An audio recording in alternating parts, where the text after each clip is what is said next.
theme under which I'm going to speak to you is light. நான் இந்த பிரசங்கத்தின் தலைப்பு வெளிச்சம். John chapter 3 and verse 19. யோவான் சுவிசேஷம் 3ஆம் அதிகாரம் 19ஆம் வசனம்.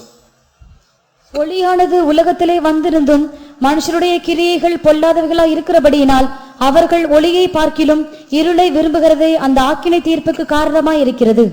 And this is the condemnation, that light is come into the world, and men love darkness rather than light, because their deeds were evil. This gospel of St. John has a similarity with the entire Bible. இந்த யோவான் சுவிசேஷம் மற்ற அந்த முழு வேதத்திற்கும் அது ஒரு ஒப்பனையாக இருக்கிறது. The Bible starts with in the beginning. John's gospel starts with in the beginning. வேதாகமம் முதல் வசனம் ஆதியிலே என்று ஆரம்பிக்கிறது. யோவான் சுவிசேஷமும் ஆதியிலே என்று தான் ஆரம்பிக்கிறது. The Bible ends with amen, and John's gospel also ends with amen. வேதாகமம் கடைசியில் ஆமென் என்ற வார்த்தையில் முடிவடைகிறது. யோவான் சுவிசேஷமும் அந்த ஆமென் என்ற வார்த்தையில் முடிவடைகிறது. In the work of creation, the first thing God says is let there be light in chapter 1. சிருஷ்டிப்பின் வேளையிலே ஆதியாகமம் முதலாம் அதிகாரத்தில் கர்த்தர் சொல்லுகிறார் வெளிச்சம் உண்டாக கடவது. John chapter 1 also introduces the true light, the new light of the New Testament. யோவான் சுவிசேஷமும் அந்த மெய்யான ஒளியை நமக்கு அறிமுகப்படுத்துகிறது. So here Jesus calls himself the light. இங்கே இயேசு தம்மை தாமே ஒளி என்று சொல்லுகிறார். Jesus in the Old Testament in the book of Malachi calls himself the sun, S-U-N, of righteousness.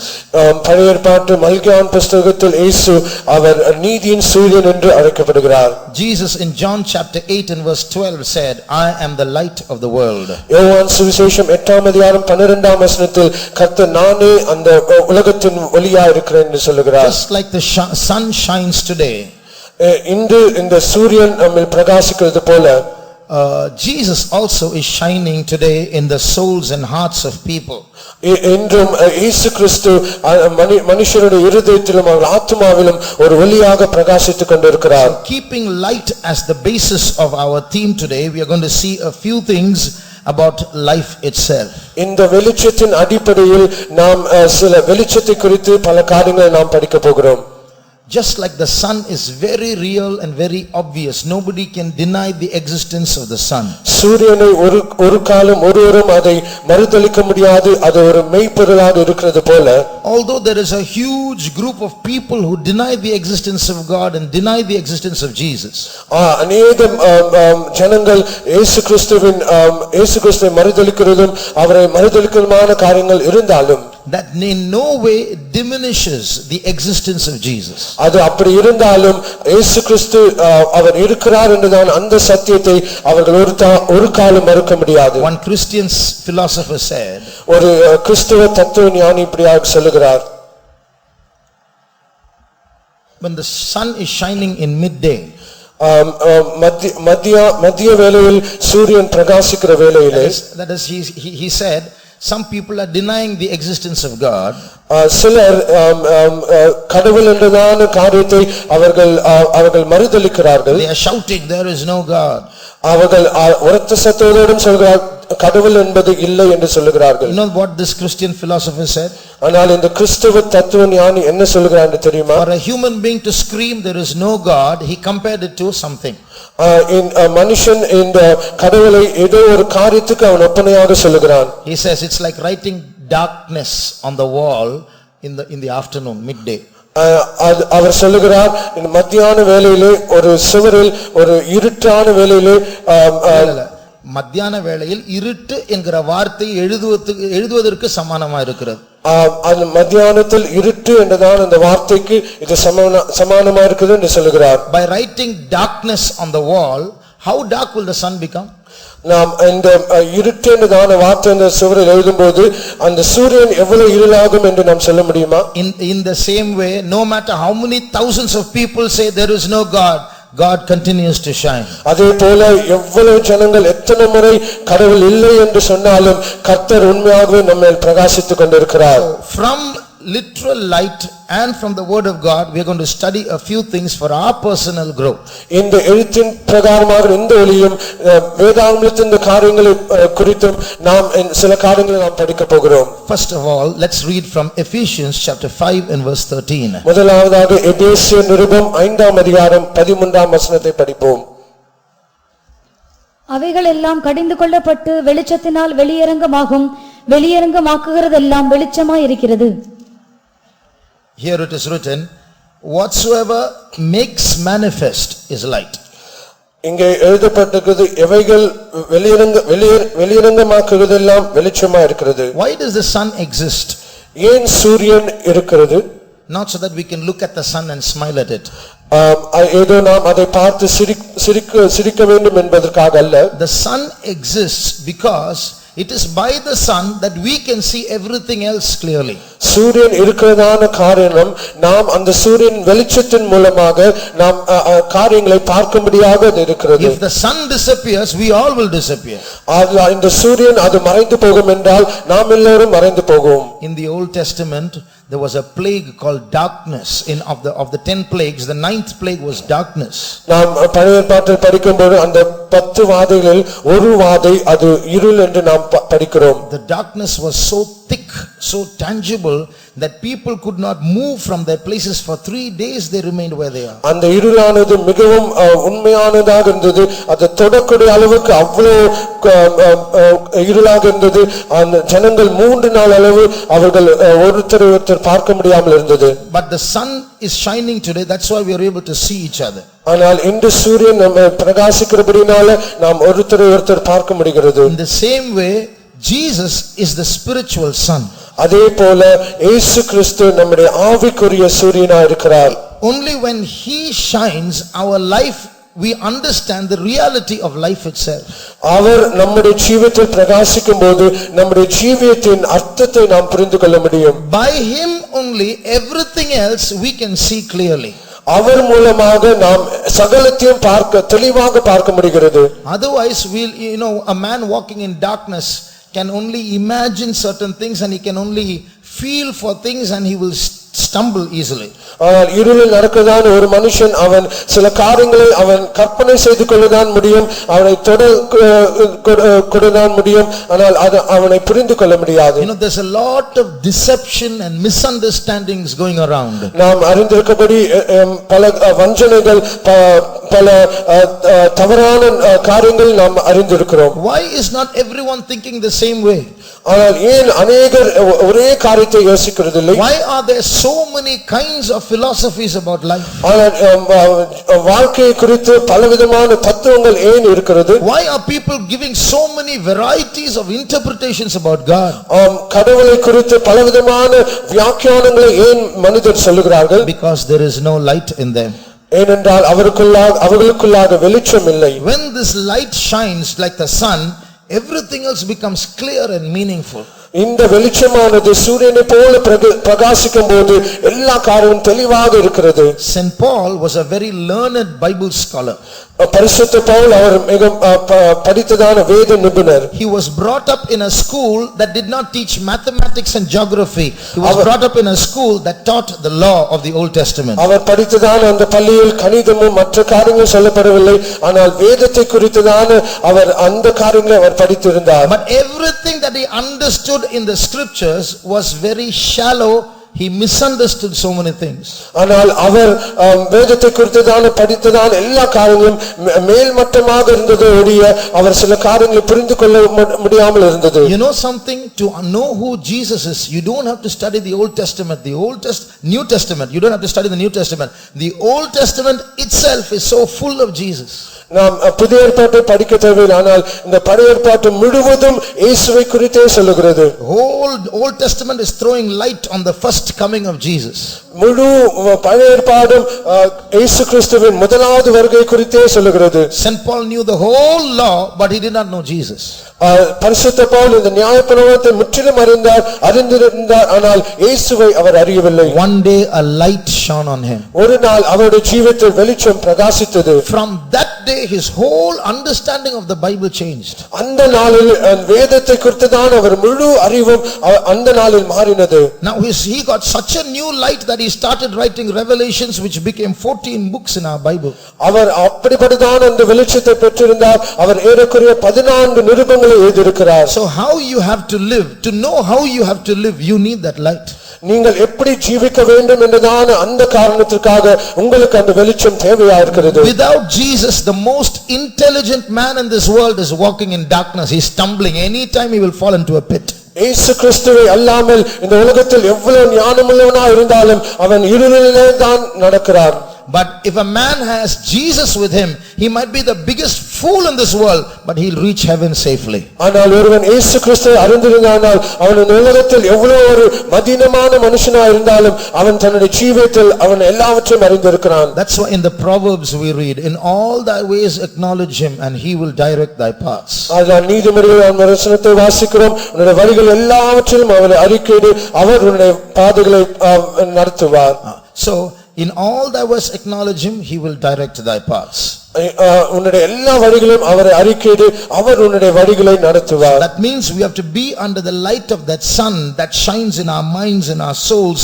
Only then we'll be directed in the right way. அதனுடைய அர்த்தம் நாம் அந்த பிரகாசிக்கிறதான அந்த வெளிச்சத்தின் கீழாக நம்முடைய ஆவி, ஆத்துமா, சரீரம் எல்லாவற்றையும் நாம் அந்த வெளிச்சத்தின் கீழாக வர வேண்டும்.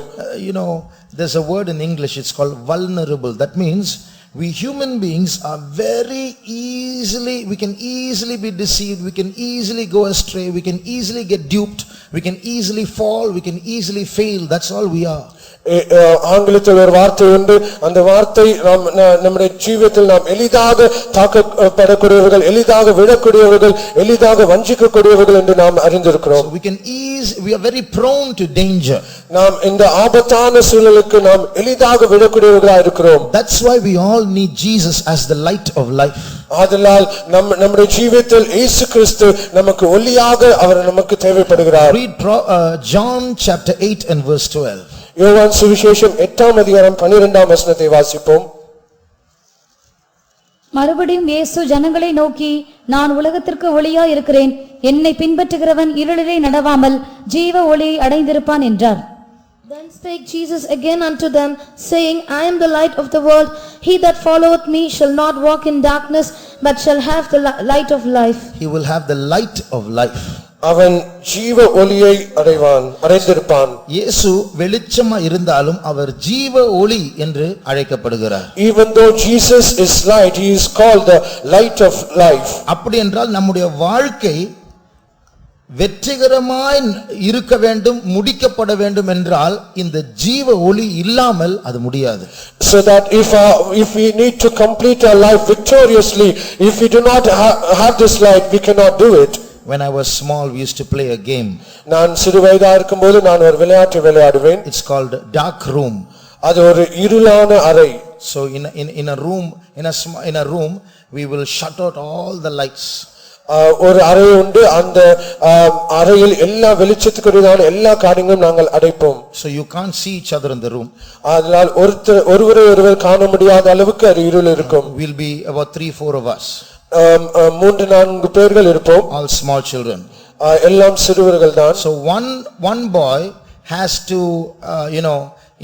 he will wait in a corner for 1 minute and the other 3-4 will go and hide in different places in that dark room. ஆனால் அந்த 4 பேரில் ஒருவன் ஒரு இடத்தில் காத்திருப்பான், மற்ற 3 பேரும் அந்த அறையின் பல இடங்களில் தங்களை ஒளித்துக் கொள்வார்கள். So now after 1 minute this boy who is in that corner has to go and catch one person. சில வினாடிக்கு பின்பாக இந்த மூலையில் இருக்கதான அந்த பையன் மற்ற நபர்களை அவன் தேட வேண்டும்.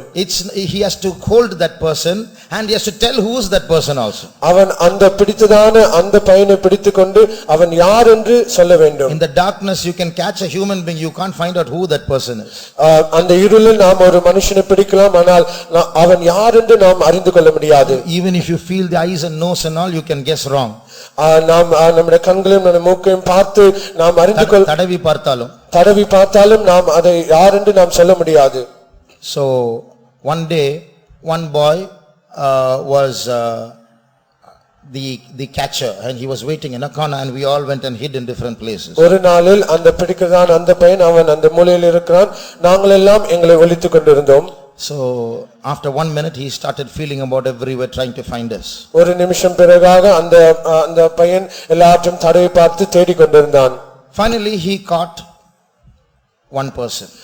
கடைசியாக அவன் ஒரு பையனை பிடித்தான். And he started feeling to find out who that's going to be. அவன் அந்த பையனை தடவி பார்த்து அவன் யார் என்று அவன் அறிந்து கொள்ள முயற்சித்தான். Finally he felt the socks in the feet. கடைசியாக அவன் காலில் போட்டுதான் அந்த சாக்ஸை அவன் தடவி பார்த்தான். And immediately he said, "This is Andrew." உடனடியாக அவன் சொன்னான், இந்த பையன் ஆண்ட்ரூ என்று சொன்னான். But when the light was switched on, ஆனால் அந்த விளக்கு ஆன் செய்தபோது, it was not Andrew, it was me. அது ஆண்ட்ரூ அல்ல, அது நான் தான் இருந்தேன். You know what I did? As soon as the light went off and that boy went to the corner, I took Andrew's socks and I wore it. அது என்ன நடந்தது தெரியுமா? அந்த விளக்கு அணைக்கப்பட்ட போது நான் அந்த ஆண்ட்ரூவின் சாக்ஸை எடுத்துக்கொண்டு என்னுடைய கால்களில் நான் போட்டுக்கொண்டேன். And when he started feeling, I deliberately put my leg up so that he can feel the socks and tell the wrong name. அவன் என்னை தடவி பார்த்தபோது நான் வேண்டுமென்றே அந்த சாக்ஸை அவனுக்கு முன்பாக வைத்து அவன் தடவி பார்க்க வேண்டுமென்று நான் வைத்தேன். So when you are in darkness, you can be misguided. அதனால் நீங்கள் இருக்கும்போது நீங்கள் தவறான வழியில் நடத்தப்படக்கூடும். That's why Jesus is very important for every individual. அதனால் இயேசு கிறிஸ்து நம்ம ஒவ்வொரு தனி நபருக்கும் அவர் முக்கியத்துவமானவராக இருக்கிறார். Without him all of life is going to be a big guesswork. We'll be thinking we are right, ultimately we will be wrong. அவரை அல்லாமல் நம்முடைய எல்லா ஜீவனும் ஏதோ ஒரு கற்பனையாக இருக்கும், ஏதோ ஒரு அர்த்தமற்றதா இருக்கும். The second aspect of light, இந்த வெளிச்சத்தின் இரண்டாவது அம்சம், 2 Corinthians chapter 4 and verse 6. இரண்டாம் கொரிந்தியர் 4ஆம் அதிகாரம் 6ஆம் வசனம்.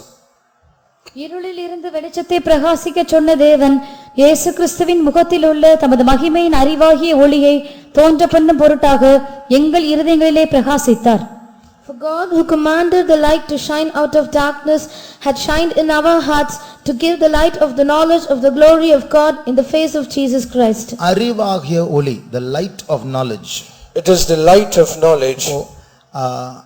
ஒளி என்று சொன்னால் ஆவிக்குரிய மண்டலத்தில் அது நாம் கண்ணால் பார்க்கிற ஒரு வெளிச்சம் அல்ல, அது ஒரு அறிவை காட்டுகிறது. When we say light, when we see in the spiritual realm, it is the light of knowledge. ஆங்கிலத்தில் சிலர் பேசும்பொழுது அவர்களுடைய பேச்சு பிரயோஜனமா இருந்தால் மற்றவர் கேட்கிறவர்கள் சொல்ல, it was very enlightening, அதாவது என்னை பிரகாசிப்பித்தது. In English, when someone speaks and when it is beneficial to others, they say it is enlightening. ஆகையால் இந்த நீதியின் சூரியனாகிய ஒளி இந்த இயேசுவுக்குள் ஒரு அறிவாகிய ஒளி இருக்கிறது. So in the Son of righteousness that is in Jesus, there is a light of knowledge.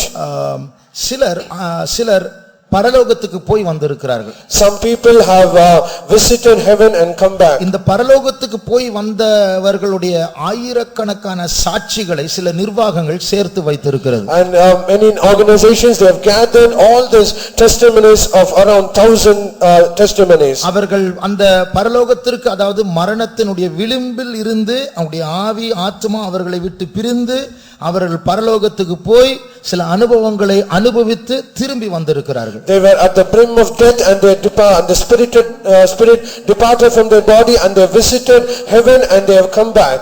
அவர்கள் பரலோகத்துக்கு போய் வந்தவர்களுடைய பொதுவான அறிக்கை என்னவென்றால், so what is the common confession of all those who visited heaven? ஒரு பெரிய சுரங்கத்தின் வழியா அவர்கள் சென்றார்கள். They went along through a great tunnel. அந்த சுரங்கத்தின் முடிவில் அவர்கள் பெரிய வெளிச்சத்தை பார்த்தார்கள். At the end of the tunnel they saw a great light. அந்த வெளிச்சத்தை பார்த்த மாத்திரத்தில் எல்லாவற்றையும் அறிந்து கொள்ளக்கூடிய ஒரு அறிவு, ஒரு saturation of knowledge, ஒரு அறிவின் நிறைவை அவர்கள் பெற்றார்கள் என்று சொன்னார்கள். The moment they saw the great light, they said they had the saturation of knowledge.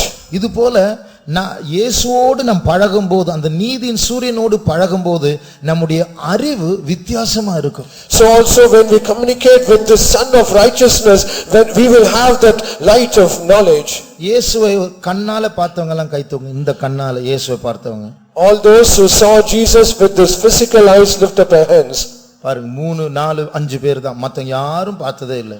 Only 3, 4 or 5, but no one else. அப்போ நம்முடைய மூளை என்ன சொல்லும்? இயேசு நான் பார்த்ததில்லை, எங்க இருக்கு? என் ஃப்ரெண்ட் கேட்டான், கடவுள் எங்க இருக்கு? எனக்கு முன்னாடி வந்து நிக்க சொல்லு. Even our brain says, where is Jesus? Show me. Even my friend asked, where is God? Show me. ஆனால் இயேசு இருக்கிறார் என்று நிச்சயம் உள்ளவர்கள் கரங்களை உயர்த்துங்கள், சந்தேகமே இல்லை. But all those who say have an assurance that Jesus exists, lift up your hands. Hallelujah. Hallelujah. இந்த இயேசுவை இதுவரைக்கும் பார்க்காமலும் அந்த நிச்சயம் எப்படி வந்தது? So even though we have not seen Jesus, where did we get that assurance? அதுதான் அந்த வெளிச்சத்தினால் உண்டான அறிவு. That is the knowledge that came through that light. அந்த வெளிச்சத்தில் நாம் ஒரு புதிய அறிவை பெற்று நாம் யார் என்று அறிந்து கொள்ளலாம், தேவன் யார் என்றும் அறிந்து கொள்ளலாம். Through that knowledge, through that light, we will get a new knowledge that we can understand who God is and who we are. லூக்கா எழுதின சுவிசேஷம் 5ஆம் அதிகாரத்தினுடைய 8ஆம் வசனத்தை வாசியுங்கள். Let's read Luke's Gospel chapter 5 verse 8. சீமோன் பேதுரு அதை கண்டு இயேசுவின் பாதத்தில் விழுந்து, ஆண்டவரே, நான் பாவியான மனுஷன், நீர் என்னை விட்டு போக வேண்டும் என்றான். When Simon Peter saw it, he fell down at Jesus' knees, saying, Depart from me, for I am a sinful man, O Lord. பேதுரு ஒரு மீன் பிடிக்கிறவன். Peter was a fisherman. ஏறக்குறைய ஒரு 35 வயது இருந்திருக்கும். I'm just guessing. I'm just guessing that he would be around 35 years of age. ஆனால் அந்த மனுஷன் அதுவரைக்கும் செய்யாத ஒரு அறிக்கை இப்பொழுது செய்கிறார். But that person, he is confessing a confession that he has not done hitherto. இயேசு அவனுடைய வாழ்க்கையில் ஒரு அற்புதத்தை செய்தார். Jesus did a miracle in his life. இயேசு மீன் பிடிக்கிறவர் அல்ல, பேதுரு மீன் பிடிக்கிறவர். It is not Jesus is a fisherman, but Peter was a fisherman. கடலை பற்றி பேதுருக்கு தான் நன்றாய் தெரிய வேண்டும். And it is true that Peter has to know more about the sea. ராத்திரி எல்லாம் வலை வீசி மீன் பிடிக்கவில்லை. And he did not catch any fish all through the night. காலையில் இயேசு வந்து ஒரு ஐடியா சொல்லுகிறார், ஆழத்துல வலையை போடு. And in the morning Jesus comes and gives a counsel, launch out into the deep. அதெல்லாம் நேற்று ராத்திரி ஃபுல்லா போட்டாச்சு ஆண்டவரே, ஆனா நீங்க சொல்றீங்க அதனால நான் செய்றேன்.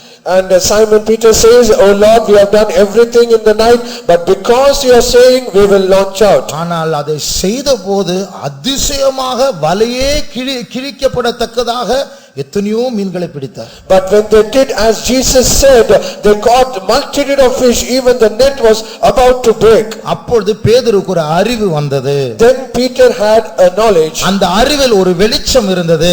And he had the light in the knowledge. அந்த வெளிச்சத்தில் பேதுரு தான் யார் என்று அறிய ஆண்டவர் உதவி செய்தார். And the Lord enabled Peter to know who he is in that light. அந்த வெளிச்சத்தில் என்ன சொல்லுகிறார்? And in that light, what did he say? நான் பாவியான மனுஷன். Oh Lord, I am a sinner. அது மாத்திரமல்ல, Not only that, அந்த வெளிச்சத்தில் இயேசு யார் என்றும் அறிந்தார். In that light he could understand who Jesus was. அதனாலதான் நீர் என்னை விட்டு போக வேண்டும், நீயும் பாவி நானும் பாவி ஒன்றா இருப்போம் என்று சொல்லல. நீர் பயங்கர பரிசுத்தமான ஆள், நான் ஒரு பாவி, என் கூட நிக்காதீங்க, நீங்க போய்டுங்க. And he says, Depart from me, O Lord, because it is not that you are a sinner, I am also a sinner. He says, Oh Lord, you are most holy, so I am a sinner, I cannot stand before you. Depart from me, O Lord. ஆகையால் ஆண்டவர் இந்த வெளிச்சத்தின் மூலமாக இப்படி கூட்டங்களுக்கு வரும்போது, செய்திகளை கேட்கும்போது, வேதத்தை வாசிக்கும் போது, தீர்க்க தரிசனங்கள் வரும்போது தேவன் நமக்கு ஒரு புதிய அறிவை தருவார். அந்த அறிவு தான் நமக்கு வெளிச்சம். As and when we come to the presence of God like this and the meetings and we hear the word of God through the prophecy, then God gives us a light. இந்த அறிவு இருந்தால் தான் நாம் யார் என்று உண்மையா அறிய முடியும். Only when we have such a knowledge we can understand who we are. அதுவரைக்கும் பேதுரு தான் ஒரு பெரிய ஆள் என்று நினைத்திருப்பார். Till that point Peter would have thought about himself that he was a great person. இதுபோல இயேசுவுடைய அறிவாகிய வெளிச்சம் நமக்குள் உண்மையா இராவிட்டால் நாம் பெரியவர்களை நினைத்துக்கொண்டு நாம் எல்லாரையும் விமர்சனம் பண்ணி கொண்டிருப்போம். So also if we do not have Jesus as a knowledge, we would not understand who we are and we will be boasting about us as a great person. ஒருவர் இப்படி சொன்னார். One person he said so. Sin makes us big and sin makes God small. பாவம் நம்மை பெரியவர்களாக்கி தேவனை சிறியவனாக மாற்றும். Sin makes us big and it makes God small. ஏதோ அவர்தான் குற்றவாளி என்றும் நாம் தான் நீதிபரர் நியாயாதிபதி என்றும் அவரை குற்றவாளி கூண்டில் வைத்து கேள்விகளை நாம் கேட்டுட்டு இருப்போம். அவரு It appears that he is guilty of sin and he is the accused, and we accuse him so many things and we will say so many things against him. Pavul இப்படிதான் செய்து கொண்டிருந்தார்.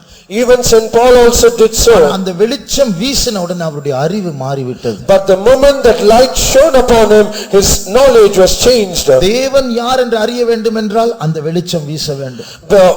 If we have to know who God is, we need that light. நாம் எவ்வளவு பலவீனர், மோசமானவர், மட்டமானவர்கள் என்று அறிய வேண்டும் என்றால் அந்த வெளிச்சம் வீச வேண்டும். If that light should shine upon us so that we could understand how weak and how frail we are. இந்த பூமியில் நம்முடைய எதிர்காலம் எப்படிப்பட்டதா இருக்க வேண்டும், தேவனுடைய சித்தம் என்னவென்று அறிய வேண்டும் என்றால் அந்த அறிவாகிய ஒளி நம்மேல் வீச வேண்டும். And that light should shine upon our lives so that we need to understand what is the purpose of our existence in this earth. நாம் மரித்த பிறகு நாம் போகிற இடம் எப்படிப்பட்டது, நிஜமாகவே அப்படி ஒரு நிஜமான உலகம் உண்டு, அங்கே நாம் போக வேண்டும் என்று அறிய வேண்டும் என்றால் இந்த வெளிச்சம் வீச வேண்டும். And after our death, if we have to go to that place, a real and existing place, heaven, even if we need to understand, that light should shine upon us. இந்த வெளிச்சம் இல்லாவிட்டால், if we do not have this light, இந்த பூமி தான் எல்லாம் என்று நினைத்து நாம் வாழ்ந்து கொண்டிருப்போம். we will live in this world as though it is only this earth is all to us. தேவனிடத்தில் சென்றாலும் இந்த பூமிக்காக தான் செல்வோமே ஒழிய பரலோகத்திற்கு செல்ல மாட்டோம். Even if we go towards our God, it is only because of this world that we go and not for Jerusalem. இன்றைக்கு உலகத்தில் இருக்கிற எத்தனை கோடிக்கணக்கான மக்கள் ஒரு நாள் இந்த உலகத்தை விட்டு போக வேண்டும் என்று நினைக்காமல் இந்த உலகத்தில் தான் என்றென்றைக்கும் இருக்க போகிற நினைத்து இங்கே சம்பாதித்து படித்து வாழ்ந்து அவருடைய கனவெல்லாம் இந்த பூமியில் தான் இருக்கிறது. So billions of these people in this earth, they think that earth is all to them and it is only they are going to live in this forever, and for that they earn and they do all sorts of things. வேதத்தில் ஒரு வசனம் உண்டு. In the scriptures we have a verse. இயேசு ஒரு உவமையை சொன்னார். Jesus speaks a parable. ஒரு மனுஷனுடைய வயல் நன்றாய் விளைந்தது. A field of a person, it brought plentiful. திடீரென்று ஆசீர்வாதம், sudden blessing. திடீரென்று பணக்காரனாய் மாறிவிட்டார். He became rich suddenly. அப்பொழுது அவனுக்குள் ஒரு கேள்வி வருகிறது.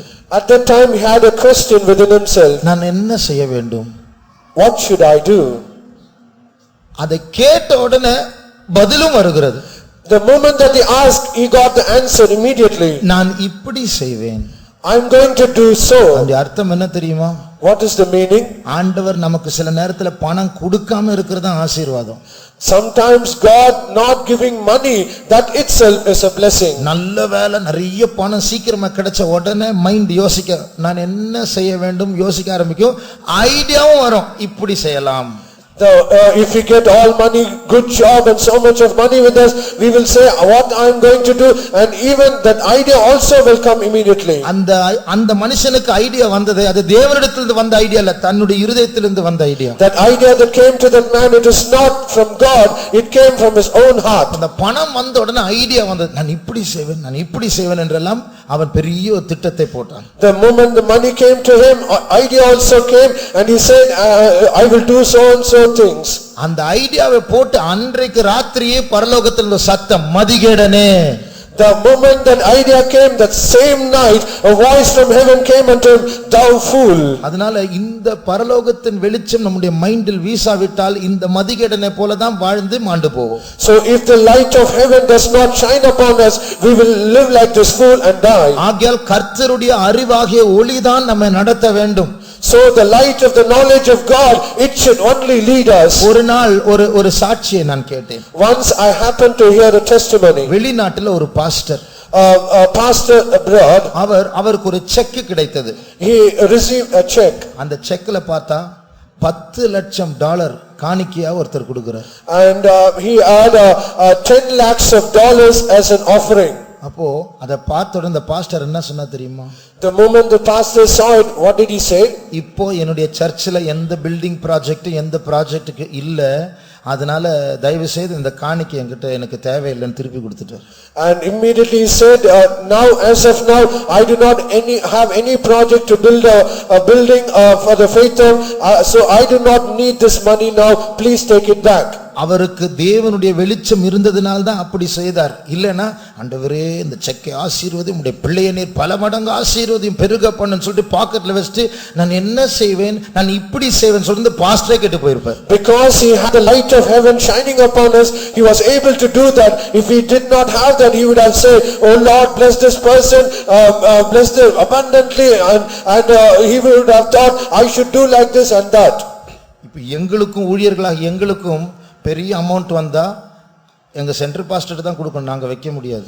Even so, we as the servants of God, if we get a huge amount of money, it does not belong to us, we should give to the center pastor. இந்த ஒளி வீசினால் தான் அந்த அறிவு வரும், சரியான இடத்துல போய் சேரணும். இல்லைன்னா இந்த பூமியில் இருக்க சில காரியங்கள் நம்மை வசீகரித்து பாதை தப்பி போய் விடுவோம். Only when we have that light we will get the knowledge, otherwise all the things of this world will allure us and it will lead us astray. இந்த வெளிச்சத்தை பற்றிய மூன்றாவது காரியம், the third aspect of this light, 1 கொரிந்தியர் 4ஆம் அதிகாரம் 5ஆம் வசனத்தை வாசிப்போம். 1 Corinthians chapter 4 verse 5.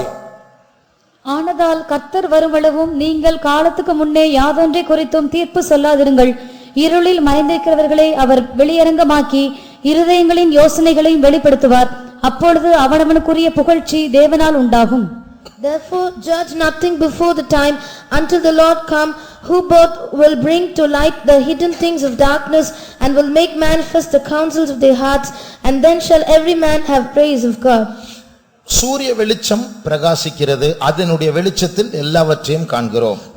The light of the sun shines and through that light we see all things. ஆனால் இப்பொழுது நாம் வாசிக்கிற இந்த வசனத்தில் வெளிச்சத்தினுடைய அம்சம் என்னவென்றால், but this verse that we have read, what is that aspect of light?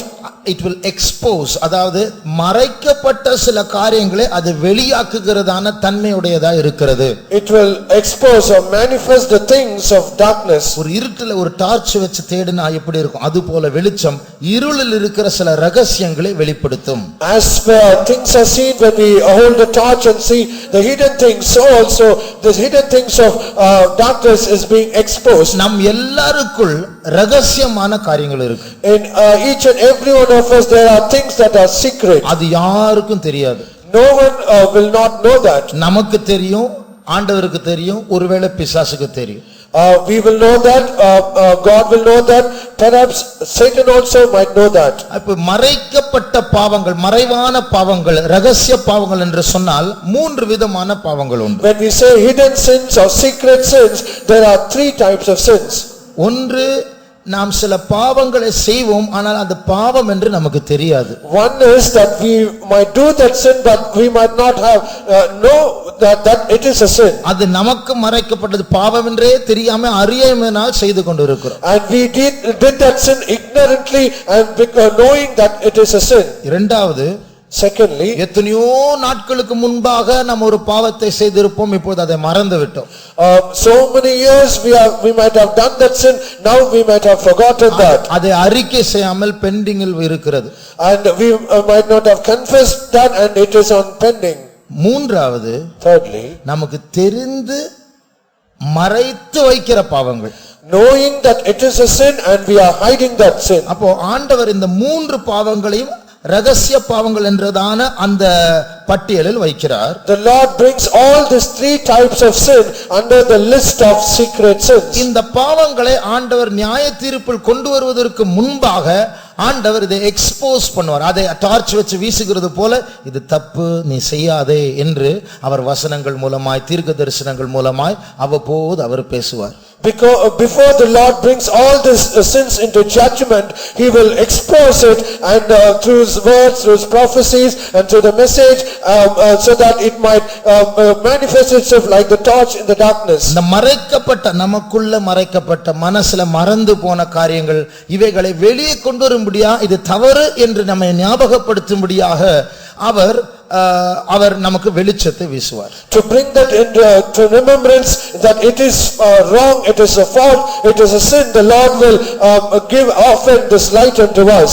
ஒரு நாள் நான் ட்ரெயினில் போகும்போது எனக்கு டிக்கெட் புக் பண்ணினவர்கள் என்னுடைய பேரை மாற்றி விட்டார்கள்.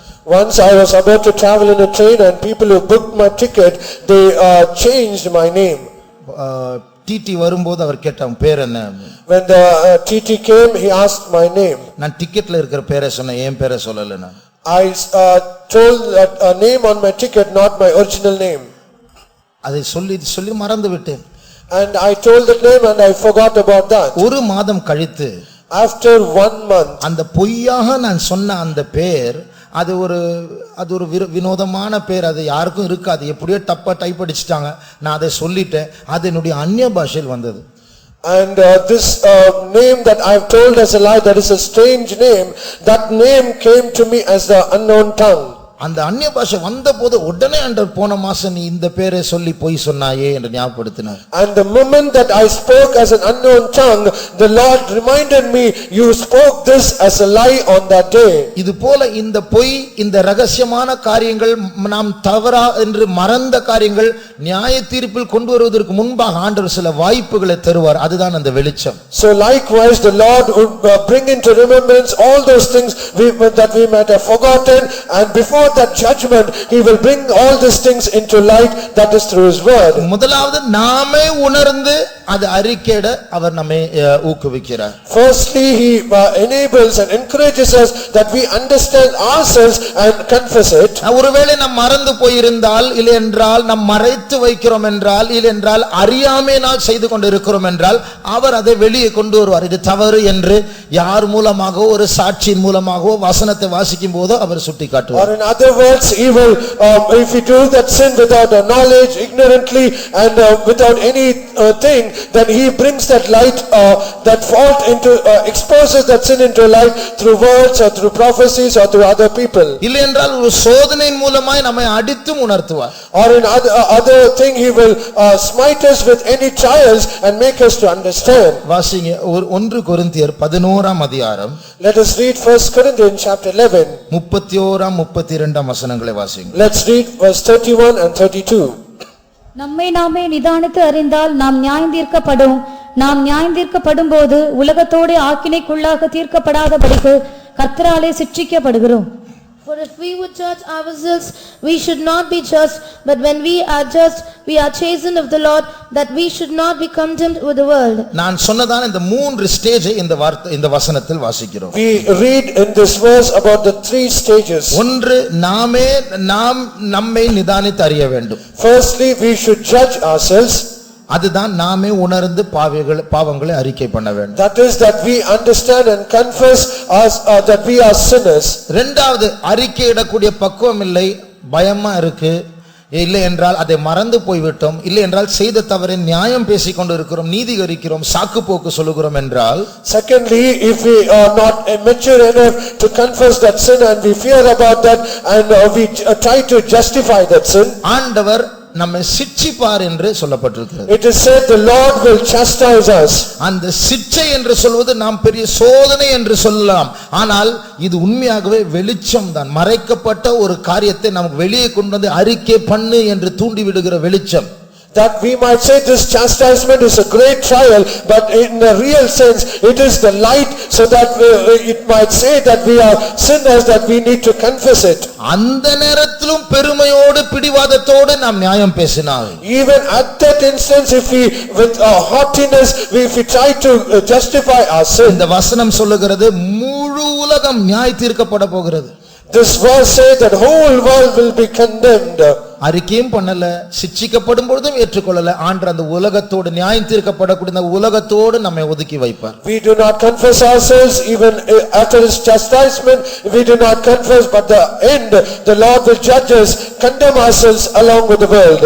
இதுல நம்முடைய பகுதியில் இருக்கிற ஆபத்து என்னவென்றால், but the danger in our part is, மறுபடியும் நம்முடைய ஆரம்ப வசனத்தை வாசிப்போம். யோவான் 3:19. so let us come back to our key verse, John's Gospel chapter 3 verse 11. ஒளியானது உலகத்திலே வந்திருந்தும் மனுஷருடைய கிரியைகள் பொல்லாதவைகளாய் இருக்கிறபடியினால் அவர்கள் ஒளியை பார்க்கிலும் இருளை விரும்புகிறதே அந்த ஆக்கினை தீர்ப்புக்கு காரணமாய் இருக்கிறது. And this is the condemnation, that light is come into the world, and men love darkness rather than light, because their deeds were evil. இந்த வசனம் என்ன சொல்லுகிறது? What does this verse say? இந்த உலகத்திற்கு ஒளியாய் இருக்கிறவர் அவர் பரலோகத்தில் இருக்கவில்லை, உலகத்திற்குள் வந்தார். The light that he has to be with us is he has to be in heaven, but he has come to this world. ஒரு பூச்சி கூட வெளிச்சத்தை பார்த்து இருட்டிலிருந்து வெளிச்சத்தை நோக்கி போகும். Even an insect, when it sees the light, it will come from the darkness and proceed toward that light. ஆனால் இந்த மனுஷர்களுடைய பரிதாபமான நிலவரத்தை பாருங்கள். உலகத்தின் ஒளி ஆத்துமாக்களில் பிரகாசிக்கிற ஒளி வந்தது, ஆனால் இவர்கள் அந்த ஒளிக்குள் வராமல் ஒதுங்குறாங்க, இருட்டுக்குள்ள ஓடுறாங்க. But see the pathetic state of man. Even that light came into this world, he has to come from the darkness and he has to go to the light, but he is going to the darkness. அதனுடைய காரணம், the reason is அவருடைய கிரியைகள் பொல்லாதது, because the deeds are evil. அப்ப ஆண்டவர் என்ன செய்வார், அவர் அந்த வெளிச்சத்தை பின்னாடி அந்த இருட்டுக்குள்ள ஓடுற மனுஷனுக்கு பின்னாடி போயிட்டே இருப்பார் கொஞ்ச நாள். But what the Lord will do is he will for some time he will go back at that person who is going after darkness. நீ வா இந்த வெளிச்சத்திற்குள் வா. He will say come back to that light. பல விதத்தில் ஆண்டவர் இடைப்படுவார். So in many ways the Lord will speak to them. அந்த நேரத்திலும் நாம் ஒதுங்கி ஒதுங்கி ஒதுங்கி போனால் ஆண்டவரால ஒன்றும் பண்ண முடியாது. உலகம் நியாய தீர்க்கப்படும் போது நாமும் அங்கே நிற்க வேண்டும். Even at that stage also, if we go away keeping ourselves away from the Lord cannot do anything, but he will judge us along with the world. இதுதான் அந்த ஆக்கினை தீர்ப்பு என்று வசனம் சொல்லுகிறது. And the verse says this is the condemnation. ஆகையால் ஆண்டவர் நமக்கு இந்த நமக்குள் இருக்கிற மறைவான காரியங்களை அவர் வெளியே கொண்டு வர அவர் அவ்வப்போது பேசிட்டே இருப்பார். நம்ம ஓடக்கூடாது அந்த டைம்ல. And as in always frequently the Lord will bring all this darkness out from, he will expose our darkness and to us, and we should heed to that. சமீபத்தில் ஒரு சாட்சியை கேட்டேன். Recently I happened to hear a testimony. ஒரு சகோதரன் பயங்கரமா கோபப்படுவாராம். A brother was he used to get angry very much. ஒரு ஊழியக்காரன் அவருக்கு ஆலோசனை சொன்னான், இப்படி எல்லாம் பண்ண கோபப்படாதீங்க. And a servant of God, he counseled him, do not do like this. அந்த ஊழியக்காரனையும் திட்டுவாராம். And he also will scold that servant of God as well. சில நாட்கள் பிறகு வியாதி படுக்கையில் இருக்கிறார். And after many days he was in the sick bed. அப்பொழுது அந்த ஊழியக்காரன் அவரை பார்க்க போனார். And this servant of God visited him. அந்த வியாதி படுக்கையில் அவர் சொல்லுகிறார், நீங்க எத்தனை முறை என்ன திருத்துனீங்க, நான் திருந்தல, இப்போ எனக்கு நான் கண்ணை மூடினா என்னை சுத்தி கருப்பு கருப்பா வருது என்று சொல்லிட்டு இருக்கும் போதே ஜீவன் அவரை விட்டு போயிடுச்சு. And he said, how many times he tried to correct me, and there are so many dark spirits around me, and it is trying to come to me, and as he was saying, he departed. பாருங்கள், வாழ்க்கை எவ்வளவு முக்கியமானது, எவ்வளவு சீரியஸான ஒரு காரியம். See how serious life is.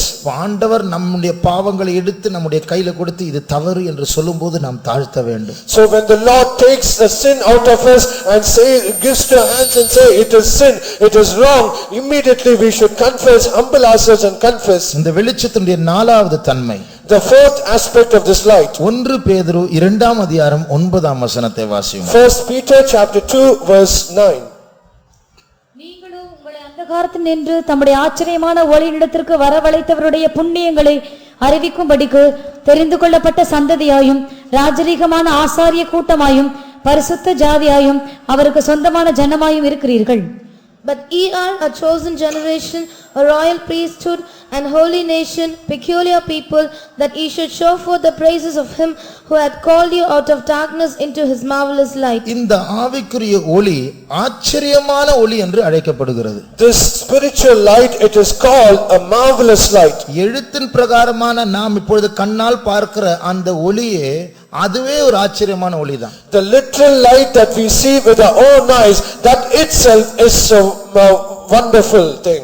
வெளிச்சம் என்று லைட் என்று சொல்லும்போது கண்ணுக்கு தெரிகிறதான வெளிச்சம் உண்டு, கண்ணுக்கு தெரியாத வெளிச்சம் உண்டு. When we say light, it a light that we can see, and there is a light that we cannot see. அந்த கண்ணுக்கு தெரிகிறதான வெளிச்சத்தை சில கண்ணாடிகள் வழியா அனுப்பினால் அது பிரிந்து 7 கலராக மாறுகிறது.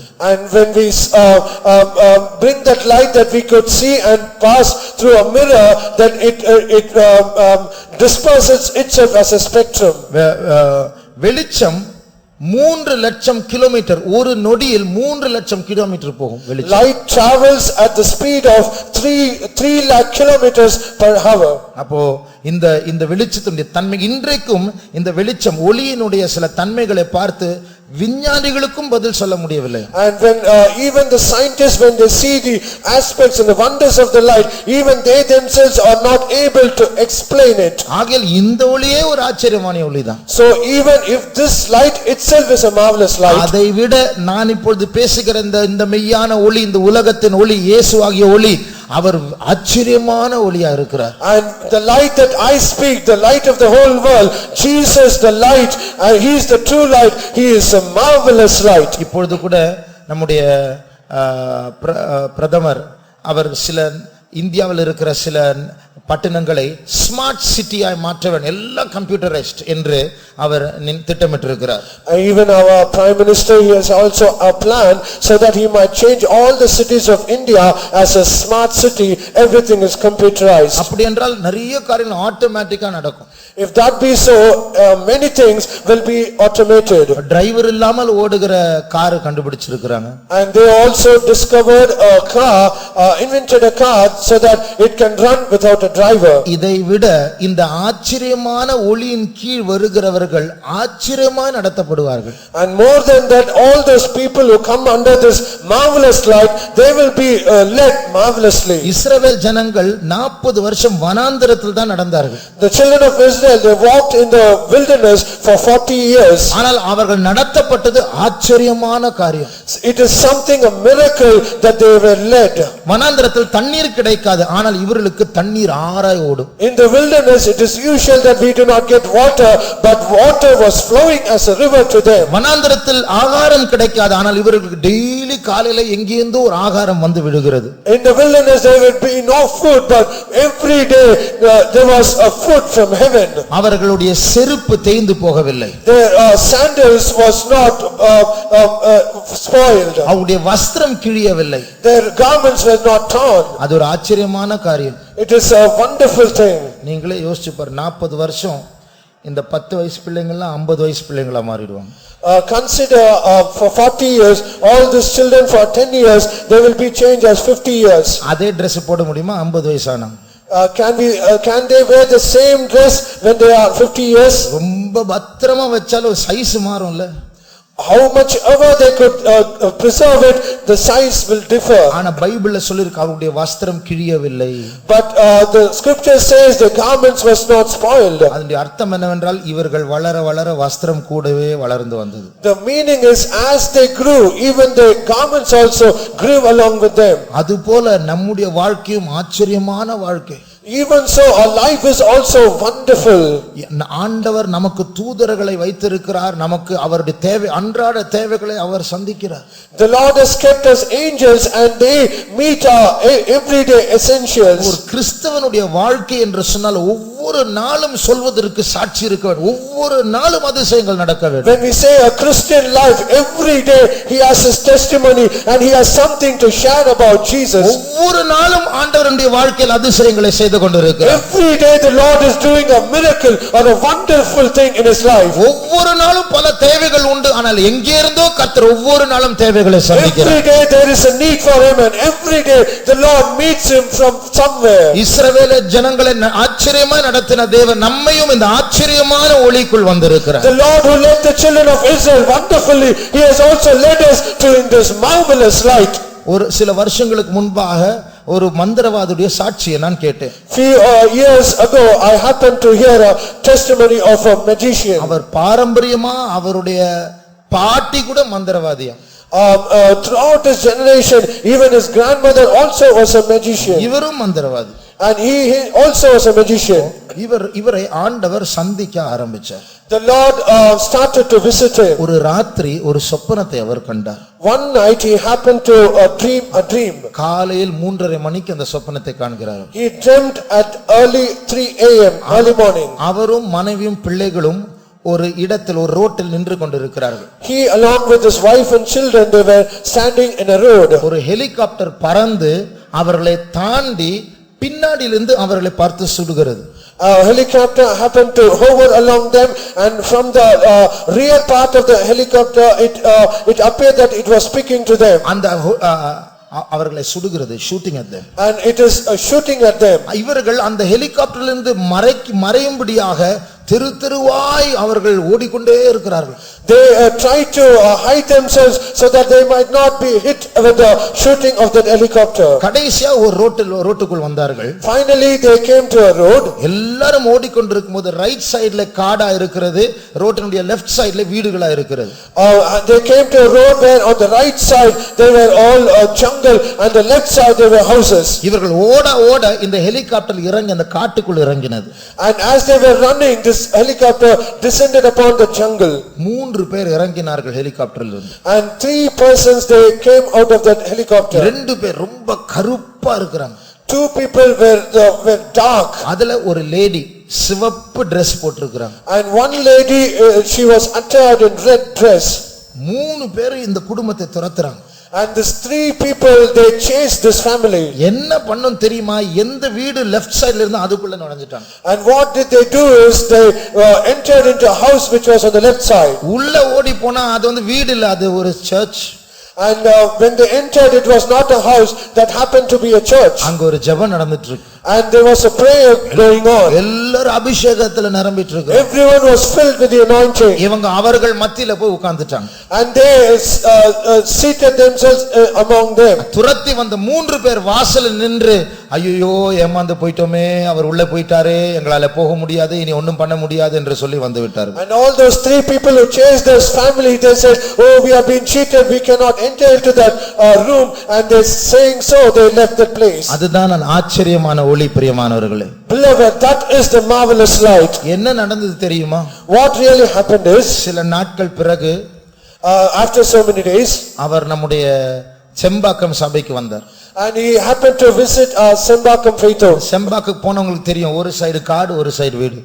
And all people who visited Sembakam Faith Home, you know, one side is a car and other side is a house. அந்த Faith Home-க்குள்ள போனா சொப்பனத்துல என்ன பார்த்தாரோ அதே மாதிரி அந்த Faith Home இருக்கு. And when he saw Sembakam Faith Home, as he dreamt in that dream, the place was exactly like that. இன்றைக்கும் அவர் நம்முடைய விசுவாசியா இருக்கிறார். Even today he is a believer. அதுதான் ஆச்சரியமான ஒளி. That is the marvelous light. அந்த ஒளி அவரை நடத்தினது, நம்மையும் நடத்தி கொண்டிருக்கிறது. That light led him, even so it is leading us. நாம் இருட்டில் நடக்கிறவர்கள் அல்ல.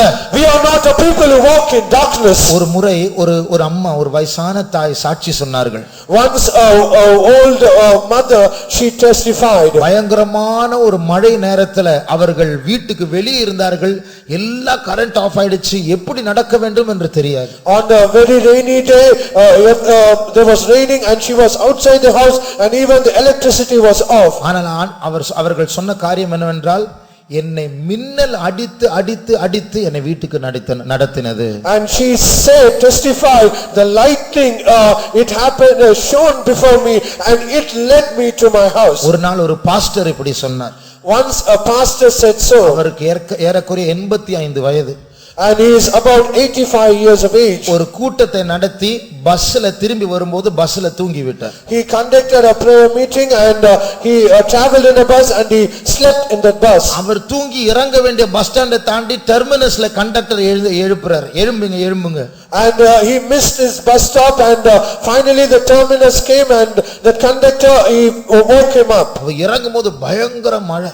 And when he came down from the bus, there was raining. Faith Home எங்க இருக்குன்னு தெரியாது. He did not know where the Faith Home is. Night 11:30 மணி. It was 11:30 p.m. in the night. அந்த டைமை note பண்ணிக்கோங்க. Note the time. 11:30 மணி night. It is 11:30 p.m. in the night. நடந்து எங்க நடக்கறாருன்னு தெரியாது. 2 செருப்பு சகதியில சிக்கி அதுவும் போயிடுச்சு. And he was just walking and walking in the night and even his chappals, it was caught in the clay and he could not walk. எவ்வளவு நேரம் நடந்தாருன்னு நமக்கு தெரியாது. We do not know how many distance he walked. ஆனா கொஞ்ச நேரம் பொறுத்து அந்த மழையில நனைஞ்சு எதிரில ஒரு வயசானவர் வந்தார். And he was drenched in the rain and he happened to see an old man walking towards him. அடையார்ல இருக்கிற நம்முடைய Faith Home உடைய அட்ரஸை இந்த வயசானவர்கிட்ட சொல்லி, the Pentecostal சபை 45A 5வது தெரு பத்மநாப நகர், இந்த சர்ச் எங்க இருக்கு தெரியுமா? And he said to that old man and saying the address of Adayar Faith Home 45A Padmanabha Nagar, can you say where it is? அந்த வயசானவர் சொன்னதோ அந்த தெருவுதான் என்று சொன்னார். And the old man said, it is here, lo, there it is. அவர் அங்க உள்ள போனா Faith Home. And he immediately went in and there was the faith room. உள்ள போனா 3:45 praising bell அடிக்குது. And when he entered into there, the bell praising 3:45 a.m. in the morning. ஒரு ஆளையும் கேட்காம எத்தனை மணி நேரம் நடந்து கரெக்ட்டா வந்து சேர்ந்துட்டார் பாரு. And he did not ask inquire anybody, and he did not go anywhere, but correctly he entered the faith room. அதுதான் ஆச்சரியமான ஒளி. That is the wonderful light. எத்தனை பேருக்கு விசுவாசம் உண்டு அந்த தேவன் தான் என்னையும் நடத்தி கொண்டிருக்கிறார். How many have such a faith? Such a God is also leading me. ஒவ்வொரு நாளும் நம்முடைய வாழ்க்கை ஆச்சரியமா இருக்கிறது. Every day our life is wonderful. நாம் இருட்டில் தடுமாறுகிறவர் அல்ல. We are not the people who grope in darkness. யாரோ சொல்லி வந்தவர்கள் அல்ல. We are not the people who have come here somebody saying to us. ஜீவனுள்ள தேவன் நம்மை நடத்தி கொண்டிருக்கிறார். Our living God, he is leading us.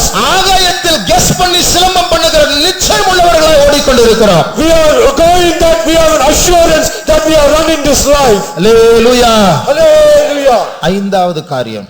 Fifthly, மத்தேயு 5ஆம் அதிகாரம் 14ஆம் வசனத்தை வாசித்தால் Matthew's Gospel chapter 5 verse 17. 5:14 5:14. நீங்கள் உலகத்துக்கு வெளிச்சமாய் இருக்கிறீர்கள். போதும். Ye are the light of the world. வெளிச்சம் இயேசு மாத்திரமல்ல நாமும் வெளிச்சமா இருக்கிறோம். Light is not only Jesus, we also are light. ஆனால் ஒரு சந்திரனுக்கு சொந்த வெளிச்சம் இல்லை, சூரியனுடைய வெளிச்சத்தை பிரதிபலிக்கிறது. அதுபோல்தான் நாம். So moon does not have its own light, it reflects the light of the sun. நாம் ஆண்டவருடைய வெளிச்சத்தை உலகத்துக்கு வீசுகிறவர்கள். So also we are reflecting the light of God to this world. உலகம் நேரடியாக தேவனை இந்த சூரியனை பார்க்க முடியாது. The world, it cannot directly see the sun. நம்முடைய தேவனாகிய சூரியனை பார்க்க முடியாது. They cannot see the light of God. ஆனால் அவர்கள் நம்மை பார்க்கலாம். But they will see us. இருட்டில் நடக்கிறவர்களுக்கு சந்திரன் வெளிச்சம் தான் தெரியும். People who walk in the darkness, they will see only the light of the moon. 2 Samuel 21ஆம் அதிகாரம் 17ஆம் வசனத்தில் தாவீது ராஜா இஸ்ரவேலின் விளக்கு என்று அழைக்கப்படுகிறார். In 2 Samuel we read that David was the light of Israel. அதுபோல நாமும் விளக்காய் இருக்க வேண்டும். So also we also should be light. நம்முடைய சமுதாயத்திற்கு விளக்காய் இருக்க வேண்டும். To our society we should be a lamp. இயேசுவுடைய வெளிச்சத்தை வெளிப்படுத்துகிறவர்களாய் மாற வேண்டும். We should be a people who manifest the light of Jesus to others. அதுதான் சாட்சியின் ஜீவியம். That is the life of testimony. நமக்கு இருக்க சாட்சி. வேலைக்கு போகும்போது நம்மை பார்க்கிறவர்கள் இயேசுவை பார்க்கிறார்களா? Do we have such a testimony when we go to our workplace? Can they see Jesus in us? நான் காலேஜில் படிச்சிட்டு இருக்கும்போது while I was studying in my college, அங்க இருக்கிற ஒரு லெக்சரர் professor ஒவ்வொரு ஆளுடைய பேரு, நீங்க எந்த மதம் அதெல்லாம் கேட்டார். The professor he happened to hear all the names of the students, to what religion they belong to. அதாவது ஏற்கனவே ஒரு மாசம் எங்களோட பழகின பிறகு தான் இதை கேட்கிறார். He was communicating with almost 1 month, and after this he asked this question. இப்ப என்னிடத்தில் வந்தபோது நான் சொன்னேன் நான் கிறிஸ்டியன் என்று. And when he happened to came near me, I said I am a Christian. கிறிஸ்டியனா அப்படி Roman கேத்தலிக்கா புரோட்டஸ்டன்ட்டா? And he said, if you are a Christian or a Roman Catholic or a Protestant? Protestant என்று சொன்னேன். I said I am a Protestant. அதுல எந்த பிரிவு என்று கேட்டார். And he asked, to what branch or what group do you belong in that Protestant? Pentecost என்று சொன்னேன். I said Pentecost. பென்டிகாஸ்டா உன்னை பார்த்தா அப்படி தெரியலையே என்று சொன்னார். He said, are you really a Pentecost? But I cannot see that you are a Pentecost. ஏனா காலேஜ்ல என்னுடைய சாட்சி அவ்வளவு சூப்பர் சாட்சி, அதனால உன்னை பார்த்தா பென்டிகாஸ்ட் மாதிரி இல்ல. Because in college I had such a testimony, the moment they look at me, they cannot realize that I am a Pentecost. நான் வெட்கப்பட்டேன். I was really ashamed. அந்த இயேசுவின் வெளிச்சம் எனக்கு காலேஜ்ல வீச முடியல. கெட்ட சாட்சி, உன்னை பார்த்தா பெந்தேகாஸ்ட் மாதிரி தெரியல. That light of Jesus was not shining in my life. That is a very bad testimony. In the college I did not have the testimony. நம்முடைய சாட்சி எப்படி இருக்கிறது? Even how is our testimony? மற்றவர்களுக்கு முன்பாக இயேசுவின் வெளிச்சத்தை வீசிக்கொண்டு இருக்கிறோமா? Are we manifesting the light of Jesus before others? இருளில் இருக்கிற மற்றவர்கள் நமக்குள் இருக்கிற விளக்கை கண்டு இயேசுவுண்டே வருகிறார்களா? All those people who are in darkness, when they see the light in us, can they come to Jesus? ஆறாவது, Sixthly, யோவான் 1ஆம் அதிகாரத்துல John's Gospel chapter 1. அங்கே இயேசு பற்றி சொல்லப்பட்டிருக்கிறது. It is said about Jesus, true light. அவ உண்மையான ஒளி. 9ஆம் வசனம் வாசிங்க. Verse 9 it is said he is the true light. உலகத்திலே வந்து எந்த மனுஷனையும் பிரகாசிப்பிக்கிற ஒளியே அந்த மெய்யான ஒளி. மெய்யான ஒளி. He is the true light. அப்படி என்றால் என்ன அர்த்தம்? So what is that meaning? பொய்யான ஒளி ஒன்று இருக்கிறது. So it means that there is also a false light. அது என்ன பொய்யான ஒளி? What is that false light? Lucifer என்று சொன்னால் விளக்கு ஏந்துகிறவர். When we say Lucifer, he is a carrier of that light. Light bearer. Light bearer. அப்போ Lucifer என்ன ஒரு விழுந்து போன ஒரு பெரிய பிரதான தூதன். He is the chief fallen angel. அப்போ இந்த தூதனும் அவனுடைய பேரும் வெளிச்சம் என்றுதான். Even that angel is also called light. அப்போ இவன் எத்தனையோ பேர் இந்த பொய்யான ஒளியை வைத்து வஞ்சித்துக் கொண்டிருக்கிறான். So he is having this false light and he is deceiving many people. எத்தனையோ தத்துவங்கள், எத்தனையோ தவறான அறிவு, எத்தனையோ மார்க்கங்களை அவன் பிறப்பித்து ஜனங்களை ஏமாற்றிக் கொண்டிருக்கிறான். He is inventing so many philosophies, so many wrong doctrines and he is deceiving people. இப்ப நன்றாய் கவனியுங்கள். So listen carefully. இந்த உலகத்தின் மெய்யான ஒளி உலகத்தில் வீசிக் கொண்டிருக்கிறது. This true light of the world, it is shining to this world. இன்றைக்கு இந்த கூட்டத்திலும் வீசிக் கொண்டிருக்கிறது. Even in this meeting it is also shining. நம்முடைய மனசாட்சியில் வீசிக் கொண்டிருக்கிறது. It is shining in our conscience. வேதத்தின் மூலமாய் வீசிக் கொண்டிருக்கிறது. It is shining through the word of God. துண்டு பிரதிகள் விநியோகம் செய்யும்போது வீசிக் கொண்டிருக்கிறது. When the tracts are distributed, it is also shining. வெளி கூட்டங்களை, கன்வென்ஷன்களை நடத்தும்போது வீசிக் கொண்டிருக்கிறது. The open air meeting in the conventions, it is shining. அந்த வெளிச்சம் அறிவாய் வரும். That light will come as a knowledge. அந்த வெளிச்சம் நம்மிடத்தில் வந்து வா அறிக்கை பண்ணு என்று அழைக்கும். That light will call unto us, come confess. ஆச்சரியமான ஒளிக்குள் வரும்படியாக அது நம்மை ஊக்குவிக்கும். It will encourage us so that we might come to that marvelous light. ஆனா அந்த நேரத்துல நம் ஆரம்ப வசனத்தில் வாசித்தது போல நாம் அந்த வெளிச்சத்தை விட்டு ஒதுங்கி போய் நம்முடைய ரகசியங்களை பாதுகாக்க முடிய இருட்டில மறைக்க நாம் முயற்சி செய்தால், But as the early key verse that we have read, if we go away from that light and we try to hide ourselves in our secret sins, ஆதாமே எங்கே இருக்கிறாய்? Adam, where art thou? ஆதாமே நீ ஒரு தவறு செய்தாய், அதை மறைப்பதற்கு நீ இப்பொழுது மரத்துக்கு பின்னாடி நீ ஒளிந்து கொண்டிருக்கிறாய். Adam, thou hast committed a fault and to hide that, you are hiding yourself. இது போல இந்த ஜனங்களுடைய கிரியைகள் தீமையாய் இருந்தபடினால் வெளிச்சத்தை பார்க்கலும் இருளையே விரும்புகிறார்கள் என்று வசனம் சொல்லுகிறது. So also this verse, because their deeds are very evil, so that they might try to hide themselves, they go to darkness rather than coming to the light. நாம் எல்லாரும் பாவத்தில் பிறந்தவர்கள் தான். Everyone we are born in sin. என் தாய் என்னை பாவத்தில் கற்பம் தரித்தாள் என்று வேதம் சொல்லுகிறது. The scripture says, my mother conceived me in sin. ஆனால் நாம் வளர வளர இந்த தீமையும் வளரும்.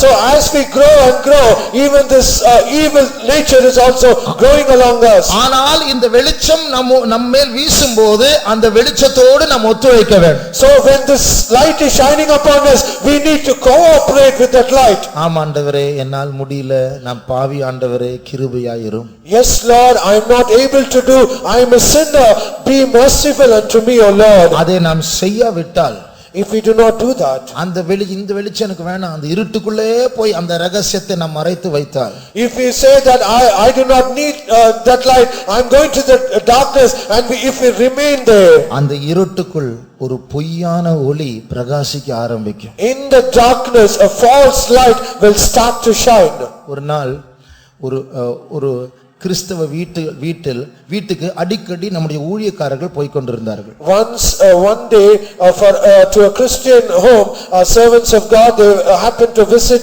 frequently. கொஞ்ச நாள் அவர்கள் விசிட்டிங் பண்ணி, புதிய ஆத்துமாக்கள் தான் விசிட்டிங் பண்ணி, கிறிஸ்தவர்கள் தான் பண்ணி ஒரு நாள் இந்த பாஸ்டர் பால்சன் சீக்கிரமா நீங்க எல்லாம் ஞானஸ்நானம் எடுக்க வேண்டும் என்று சொன்னார்கள். They are new believers, they are Christians, and this pastor, he visited them frequently and he said you should take waters of baptism. புருஷனுக்கும் மனைவிக்கு சண்டை உண்டாயிடுச்சு. And there was a strife between the husband and wife. மனைவி சொல்லுகிறாள், நம்ம ஏற்கனவே ஞானஸ்நானம் எடுத்தவர்கள் தானே திருப்பியும் எடுக்கணும் அந்த பாஸ்டர் சொல்லுகிறது போய்.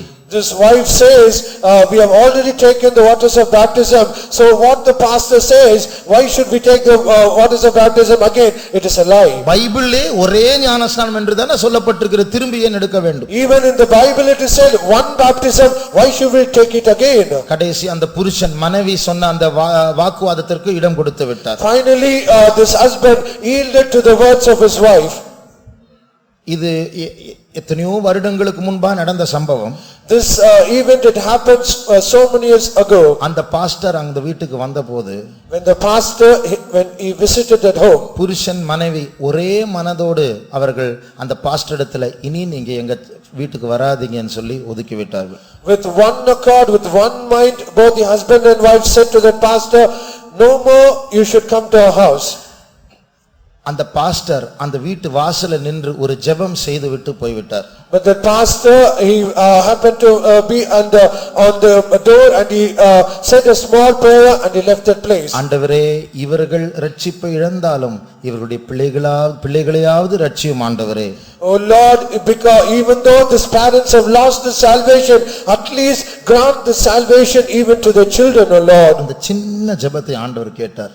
The Lord even heard that small prayer. அந்த கெட்டுப்போன குடும்பத்துடைய சில பிள்ளைகளை ஆண்டவர் ரட்சித்தார். The Lord saved that children of that destroyed family. அவருடைய பேர பிள்ளைகளையும் ஆண்டவர் ரட்சித்தார். Even the Lord saved their grandchildren. அந்த பேர பிள்ளைகள் ஒருவன் தான் நான்.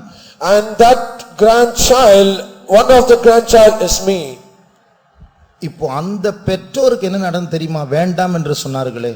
So do you know what happened to the parents who said no? என்னுடைய தாத்தா பாட்டி, they are my grandparents. அவங்கள வேற ஒரு பாஸ்டர் போய் சந்திச்சாங்க. And another pastor from another denomination, he visited them. அவங்க கூட்டிட்டு போன சர்ச்சில் நிறைய அதிசயமான காரியங்கள் நடக்குது.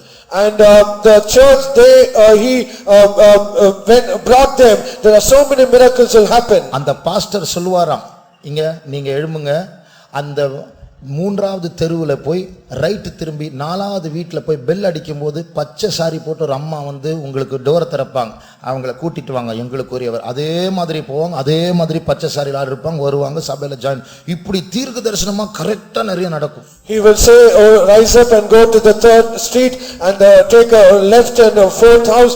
You will happen to meet a lady coming in green sari. He will say, go and meet her and bring her to the faith home. And as he said, it will happen and there will be a great revival in the church. அப்ப நம்ம சபைக்கு பாஸ்டர்மாரை வேண்டாம் என்று சொன்னவர்கள் இப்பொழுது அங்க போக ஆரம்பித்தார்கள். And the parents that said no to our pastor, they visited that faith home. ஒரு நாள் சூழ்நிலை நிமித்தம் என்னுடைய தாத்தா பாட்டி வீட்டுக்கு போக வேண்டியதா இருந்தது.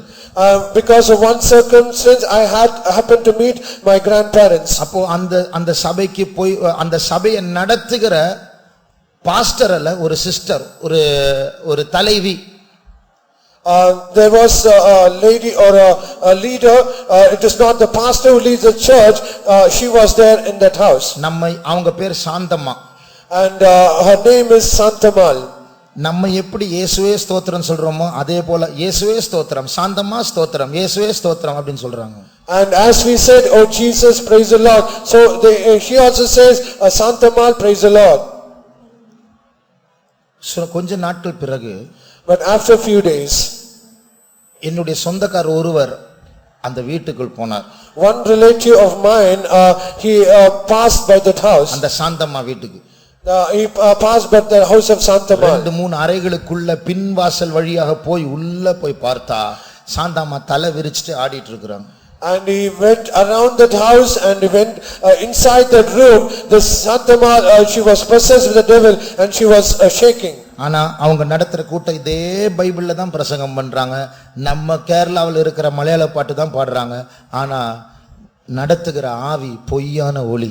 And this Santamal, she used to preach with the same Bible that we hold, and they also sing the Malayalam song that was in Kerala, and this is a true false light. அப்படிப்பட்ட ஒரு பொய்யான ஒளியில் நான் சிக்கிக்கொள்ளாமல் இந்த மெய்யான ஒளிக்குள் கர்த்தர் என்னை கொண்டு வந்ததற்கு நான் நன்றியா இருக்கிறேன். I am really grateful to the Lord so that the Lord did not allow me to go to that false light, and he has brought me to this true light. சீக்கிரத்தில் இந்த பொய்யான ஒளி தான் இந்த உலகத்தை ஆளுகை செய்ய போகிறது. Soon this false light, it is going to engulf this world. நாம் என்ன செய்ய போகிறோம்? But what are we going to do? அதற்கு முன்பாக நாம் இந்த உலகத்தை விட்டு பறந்து விட நாம் ஆயத்தப்பட வேண்டும். We need to prepare ourselves so that we might escape before that. நம்முடைய கண்களை மூடுவோம். So let us close our eyes. அந்த ஆச்சரியமான ஒளியை பற்றி கேள்விப்பட்டோமே. We have heard about that marvelous light. அந்த ஆச்சரியமான ஒளி இங்கே தான் இருக்கிறது, நம்மை சுற்றி இருக்கிறது. That marvelous light, it is well in our midst and it is around us. அந்த ஒளிக்கு பின்னாடி ஒரு சூரியன் இருக்கிறது, அந்த சூரியனுடைய பெயர் இயேசு. And that behind that light there is a sun, and that sun is Jesus. இதுவரைக்கும் நம்மை நடத்தினது அந்த சூரியன் இயேசு. Hitherto that sun that led us is Jesus. நாம் வழி தப்பி போனபோது மறுபடியும் நம்மை பாதைக்கு கொண்டு வந்தது இந்த சூரியன் இயேசு.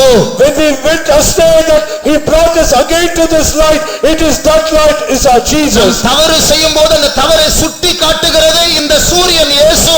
When we did a fall, that light it pointed toward us, that light is Jesus. அந்த சூரியனை எதிர்க்கிற ஒரு இருள் நமக்குள் இருக்கிறதா? Do we have that darkness where we resist that light? நம்முடைய மேட்டிமை அந்த சூரியன் சொல்லுகிற உண்மைக்கு விரோதமாய் நியாயம் பேசுகிறதா? Is our haughtiness, is our pride that resists that thing that the light speaks to us? நம்முடைய குடும்பத்தில் இருக்கிற கட்டு உடைய வேண்டும் என்றால் ஆண்டவரிடத்தில் சென்று நம்ம அந்த வெளிச்சத்துக்கு முன்பாக உண்மையை அறிக்கை பண்ண வேண்டும். If at all our bondage in our family should be broken, we need to come to before that light and we should confess that true light. நான் நீதிமான், நான் நீதிமான், நான் உத்தமன் என்று நினைத்துக் கொண்டிருக்கிற அந்த சவுலுடைய வாழ்க்கையை பாருங்கள். See that life of Saul who said, I am righteous, I am upright. இந்த கிறிஸ்தவர்கள் எல்லாம் பாவிகள். All Christians are sinners. ஒரு நாள் அந்த வெளிச்சம் வீசினது. One day that light shone upon him. சவுலே சவுலே, நீ என்னை தான் உதைக்கிறாய், நான் முள்ளு, நீ உதைத்தால் உன் கால் தான் வலிக்கும். Saul, Saul, thou kickest me, I am at the thorn, if you kick at me, you will be hurt. ஆண்டவரே நீ யார்? Who art thou, Lord? நீ துன்பப்படுத்துகிற இயேசு நானே. He says, I am Jesus that thou persecutest. அன்றைக்கு அவன் பெற்ற வெளிச்சம் சாகும் வரைக்கும் அவர் விடவில்லை. The light that he received on that day, it did not leave him till his very at the point of death. Agrippa ராஜாவே, நான் எனக்கு கிடைத்த பரம தரிசனத்திற்கு நான் கீழ்ப்படியாமை காட்டவில்லை என்று எத்தனையோ ஆண்டுகளுக்கு பிறகு அவர் சாட்சி சொல்லுகிறார். He testified so many years after his life, O King Agrippa, I was not disobedient to that heavenly light. எத்தனை பேருக்கு அந்த ஒளி வேண்டும்? How many of you need that light? எத்தனை பேர் அந்த ஒளி நடத்த வேண்டும்? How many of us should be led by the light? நானும் என் குடும்பம் அந்த ஒளியினால் நடத்தப்பட வேண்டும். I and my family should be led by that light. அந்த பொய்யான ஒளி என் மனதில் வீசக்கூடாது. That false light should never shine in my mind. என் வாழ்க்கையில் நான் ஏமாற்றம் அடைய கூடாது. I should not be deceived in my life. இப்பொழுது கேட்டது போல பொய்யான ஒரு மார்க்கத்திற்குள் நான் சிக்கிவிடக் கூடாது. As I heard now, I should not be entangled in a wrong doctrine. அந்த நீதியின் சூரியன் இப்பொழுது நம் மத்தியில் இருக்கிறார். That sun of righteousness is in our midst now. நம்மை நடத்த அவருக்கு மனது உண்டு, நாம் நடத்தப்பட நமக்கு மனது உண்டா? He is always willing to lead according to his mind, but are we willing to be led by that light? அப்படி இருக்கும் என்றால் கரங்களை உயர்த்துவோமா? If that be so, let us lift up our hands. இது ஏதோ பொழுது போகும்படியா செய்கிற ஒரு காரியம் அல்ல. தேவன் நம்மத்தில் நம்முடைய கரங்களை கண்டு கொண்டிருக்கிறார். It is not to while away our time, but the Lord seeth every hand our heart. குடும்ப தலைவர்களே, உங்கள் குடும்பம் சார்பாக நீங்கள் கைகளை உயர்த்தினால், Oh, head of all the families, if for the sake of your family, if you lift up your hands, கர்த்தரின் குடும்பத்தில் இருக்கிற இருளை மாற்றுவார்.